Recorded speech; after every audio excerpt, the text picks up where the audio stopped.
Hi, I'm Paul Salmon. I'm a spiritualist medium. I have two guests today, Stephanie Mackentyre, and well, she owns Inview Publicity, and you might know her better from BBC Radio Suffolk as a presenter.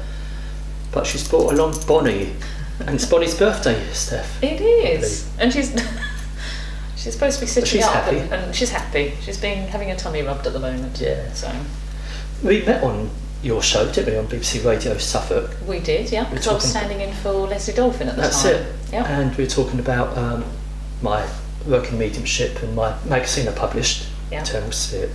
How did you get involved in radio? Well, ever since I was a little girl, I was always fascinated with radio. I was a bit of a radio nerd, and I used to always ask my mum, how do they know when the song's about to start? They just stop speaking just as it starts, and I was always asking nerdy questions like that, which my mother would say, I've no idea. Anyway, I went through sort of a lifetime of working with within the media, but always printed, always newspapers, Okay. nothing to do with radio. And then I found that you could volunteer for hospital radio. And I wasn't on air, I used to just walk around the wards and chat to the patients and ask them what sort of music they like to hear, take those back so the presenters could play them. Yeah. And one of the presenters there said to me, did you know you can volunteer for the BBC? And they had a sort of a charity arm, and the idea was the volunteers would help the charities get their message on air if they were a bit nervous about it.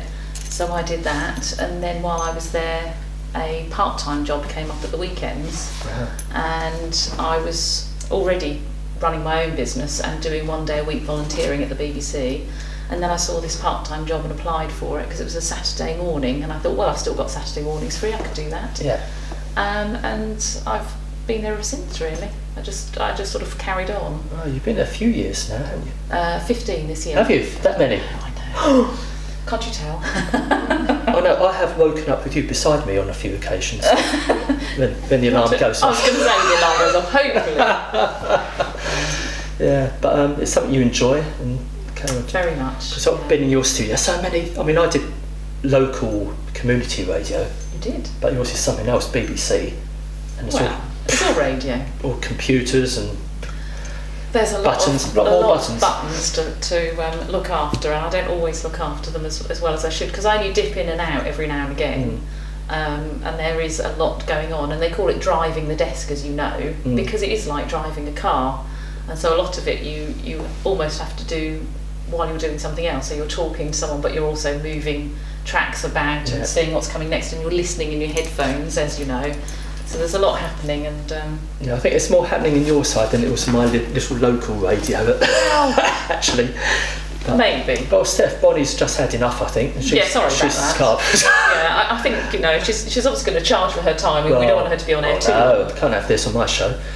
Before we talk about your interest in ghosts and spiritualism and what have you, tell us about Inview Publicity, which is your company, I believe.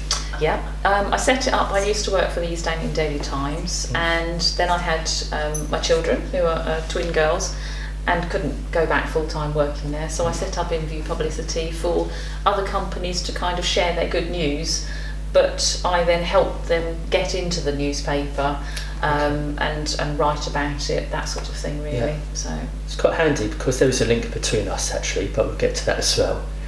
But when I came on your show, you did show an interest in what I do.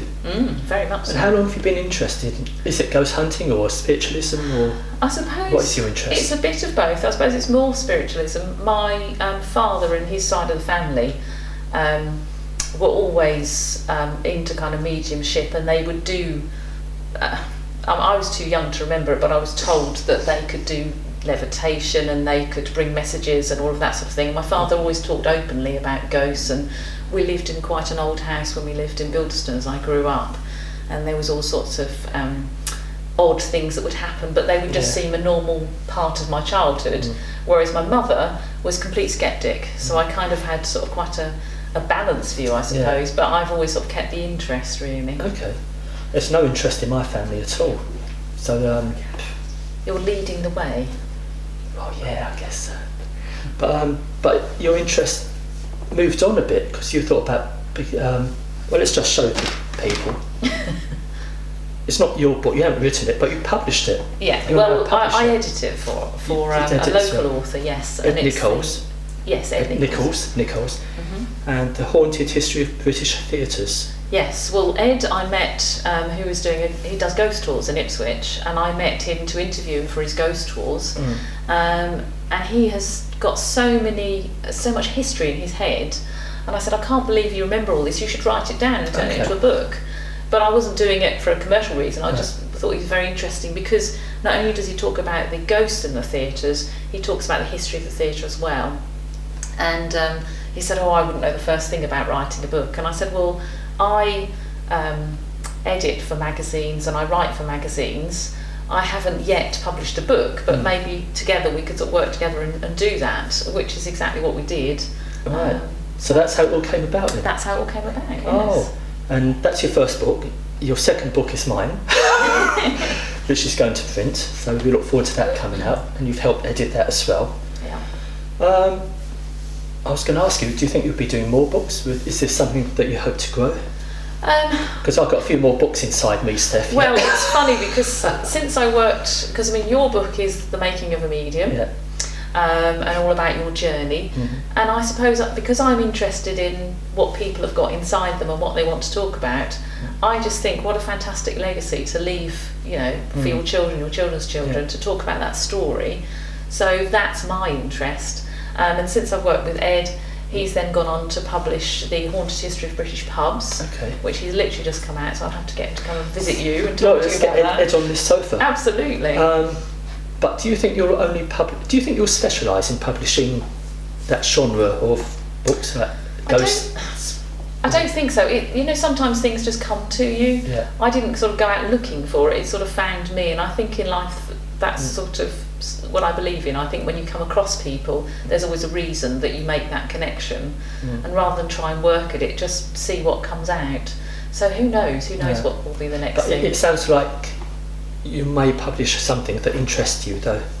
I think you have to. So that could be your theme. As long as you like it, you'll publish. I think so. You've got to be passionate about what you do in all walks of life, haven't you? And I think for me, it's a long journey. It usually takes about a year, really, from the sort of very first starting on a blank page to taking it to the printers and getting it printed. Yeah. So you've really got to be there and committed. And if you are passionate and interested in it, well, you're going to make it a really good job. And of course, being a marketing person, publicity goes hand in hand with it, so we can get a few book launches done. Well, they always say that the hard work actually starts once you've published a book. Do they? Because there's, I've forgotten how many millions of books published every day. Yeah. It's not only publishing it, it's then telling people that you've published it and getting them interested. So. Yeah, excellent. But you have other interests, which I brought along. Oh my goodness. And you gave me this a long time ago now. A very long time ago. Are you supposed to just play one track and then bin it? No, I've been playing this quite a bit at home. Oh dear. But tell me about your interest in music. That's basically how I met my husband Steve. I always loved to sing, but I don't know why. I suppose because I'm the fourth in my family. There's 4 daughters and I'm the youngest. Okay. And they're all talented. They all do their thing. And so sometimes when you're the last in the line, it's quite hard to sort of get to the top, if you know what I mean, kind of get your voice heard. Because there's only one of me, you see, so I wouldn't know. There was always sort of fighting for the limelight, I suppose, in my family, but in a good way, not nastily. Okay. And so when I was 30-something, I still had never done any sort of public performance or anything before, and I thought, if I'm going to do this, I need to go for it. And so I looked online, I did an advert and said that I was a vocalist. Although I've never done it before. Which you are, yeah. Well, I said I was. And Steve, who's now my husband, bizarrely, replied and said he was looking for a vocalist and could I join his band. And I was terrified because I'd omitted to tell him I'd actually never performed before, but it sort of roller coaster. I went to meet him and he had a recording studio and we did a little demo, and unfortunately his first question to me was, where else have you performed? And I was hoping we'd get to that right at the end after I'd done a bit of singing for him, but I had to be honest and say, look, I'm really sorry, but I haven't ever done this before. And as they say, the rest is history. I did something, he quite liked what I did. We then go out together as a group, and that we've been doing that now for just over 10 years. Yeah. Time flies, doesn't it? And I've just given away my age, haven't I? Have you? Damn. Well, yes, you have. Have you? Of course you have. But anyway. But no, well, thanks for coming in. Thank you for inviting And what's the immediate future hold for you? I know we've got my book coming out soon, but anything else you're working on? Or? Well, I've got 3 of my own books, which every time I then work on somebody else's book, they get shelved. What are they about? 3 very different books. Yeah. One of which is the history of British peers and the families that run them. Okay. I don't know why, I've always had a thing about peers, and if I go on holiday and there's a pier, I have to go and I have to stand on it and find out about the history of it, but I've no idea why. And I want to put all that into a book.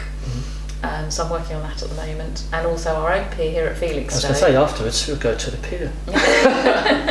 Which I'm very excited about, and I've already made contacts with the family that own that, and they're happy for me to interview them, which is good. But they're quite busy at the moment, as you might know, because we are having a new pier here on Felixstowe.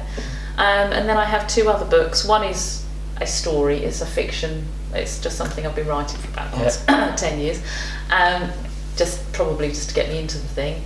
And then the 3rd book, which probably will be the first one I publish, is going to be a self-help guide for charities and non-profit making organisations to help themselves promote themselves, whether it be in radio, in the newspapers, so they can do it themselves and not cost them any money. Oh, right. So, and that's called Beyond the Bucket. In other words, instead of just shaking a bucket at people to get money, this is the way you get yourself out there and make money for your charity. Wow. Busy lady then. Well, you know, idle hands and all that. Steph, thanks for coming in. Thank you. And we'll go and catch Bonnie, see where she's gone now, and I know. we'll catch up. It's gone. Thanks a lot. Thank you.